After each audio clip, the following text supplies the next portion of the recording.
Hi, this is Mrs. Cassinelli, and today we're going to talk about your web banner project. I have in front of me a variety of different web banners that I've made over the years, and I thought I would just go through a few of them and show you the type of skills that you could use for this project. So you'll notice on this first one here, over here, it has already been flattened in the background, so you can't see the individual layers of how I made this project.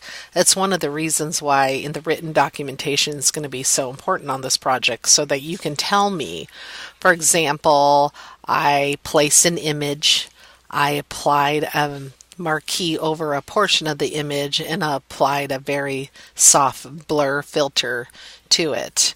And then on top of that, I added some text. So that's one of the reasons why explaining your documentation is going to be very important in your project. On this particular project, once again, I'll hide some of the layers so you can see what I did. I started with an image of the New York skyline, and then I applied a filter on top of it to give it a little bit of an outline. And then I added a shape on top of that outline to provide the outer glow and the stroke outline. And then on top of that, I added text that had a bevel emboss. And each of your web banner projects should showcase at least 2 or 3 different techniques from the other project. On this project that I made here about Italy, once again, I started with an image on one side of the image, and notice that I masked a portion of it so like the blend would blend in with the one on the other side.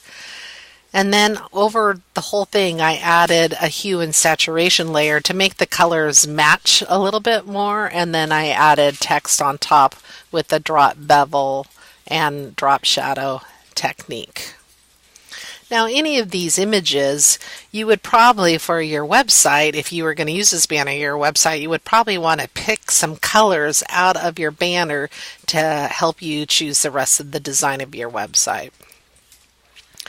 On this particular banner, you can see, I'll hide what I started with. I first started with a painting image that I placed over the 800 by 300 pixel banner size. And then in this particular case, I applied a gradient, a darker to lighter gradient overlay on top of it.